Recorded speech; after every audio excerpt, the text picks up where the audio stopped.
त्यांचा उच्छेद कर. वाच. मी स्वसंतोषाने तुला यज्ञबली करीन. हे परमेश्वरा, तुझे नाव उत्तम आहे.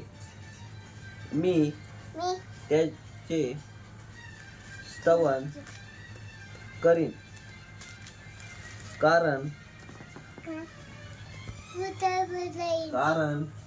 त्याने मला सर्व संकटातून सोडवले आहे. माझ्या शत्रूकडे पाहून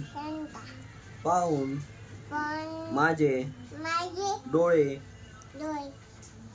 निवाले आहेत. हालेलुया. आमेन.